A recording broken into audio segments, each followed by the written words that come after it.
Police প্রত্যেকবার এইভাবে এই মাসে প্রায় 4 বার আমাকে রাস্তা থেকে তুলে নিয়ে এসে লালবাজারে রাখছে এবং তারপরে বেল বন্ডে সই করিয়ে ছেড়ে দিচ্ছে। এতদিন তাই হয়েছে।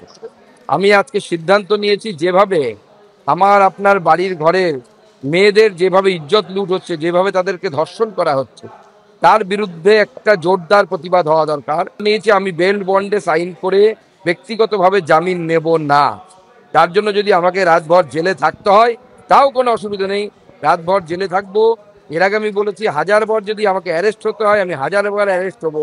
কিন্তু বাংলার মেয়েদের সম্মান নিয়ে, বাংলার মেয়েদের এইভাবে সম্মান, তাদের ইজ্জত নিয়ে এইভাবে ছিনিমিনি খেলা যাবে না। এখনো পর্যন্ত যা সিদ্ধান্ত নেওয়া হয়েছে বিজেপির তরফে, রাজ্য বিজেপির তরফে, রাজ্য বিজেপির সভাপতি সুকান্ত মজুমদারের তরফে, তাতে সুকান্ত মজুমদার, জগন্নাথ চট্টোপাধ্যায়, তমগ্ন ঘোষ তারা জামিনের আবেদন করেননি। তারা আজ রাতে লালবাজারে লকআপে থাকার সিদ্ধান্ত নিয়েছেন এবং তাদের সঙ্গে একাধিক বিজেপি নেতাকর্মী যারা জামিন পেয়েছেন কিন্তু তারাও সিদ্ধান্ত নিয়েছেন লকআপে রাত্রি যাপন করার। কিছু মহিলা কর্মী সহ 32 জন তারা বিভিন্ন অসুস্থতার কারণে লকআপ থেকে বেরিয়েছেন। 25 জন কর্মী এখনো সুকান্ত মজুমদারের সঙ্গে ভিতরে থাকার সিদ্ধান্ত নিয়েছেন। সুকান্ত মজুমদার, জগন্নাথ চট্টোপাধ্যায়, তমগ্ন ঘোষরা আজ রাতে ভেতরে লালবাজারে থাকবেন এমনটাই সিদ্ধান্ত নিয়েছেন। যে ছবি দেখতে পাচ্ছি সজল ঘোষ তিনি এসে পৌঁছেছেন এবং আমি সজল ঘোষের সঙ্গে কথা বলার একবার চেষ্টা করব। সজল ঘোষ এসে পৌঁছেছেন লালবাজার এবং অবস্থানে বসেছেন তারা। আমি সজল ঘোষের কাছে সরাসরি যাচ্ছি। সুকান্ত মজুমদার সিদ্ধান্ত নিয়েছেন তিনি আজ রাতে লালবাজারের লকআপেই থাকবেন। রাজ্য সভাপতি, একজন মন্ত্রী, কেন্দ্রীয় মন্ত্রী, যাকে গ্রেপ্তার করতে গেলেও প্রোটোকল লাগে, সেখানে সিভিক ভলেন্টিয়ার, একটা থানার কনস্টেবল, একটা সাব ইন্সপেক্টর লেভেলের অফিসাররা তাকে এইভাবে অসম্মানের সঙ্গে কি করে টেনে নিয়ে আসে? একটা আসামিকে ধরতে পারে না। পুলিশের বাপমা উদ্ধার করলেও অনুব্রতর কলার ধরতে পারে না, তারা আমাদের নেতাদের কলার ধরবে।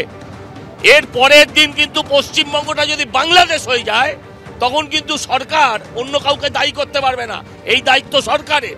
ত্রিপল পেতে আপনারা বসেছেন, রাত্রি এখন 10টা পার হয়ে গেছে, সারা রাত এখানেই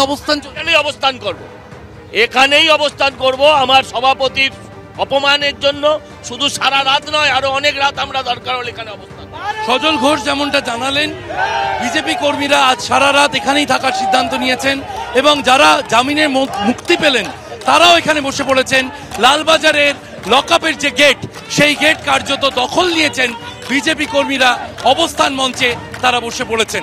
দেবস্মিতা, একেবারে শিবাশিস, আমরা শুনলাম সজল ঘোষ, তিনি বললেন সারা রাত লালবাজারের সামনেই বসে থাকবেন বিজেপি নেতা কর্মীরা।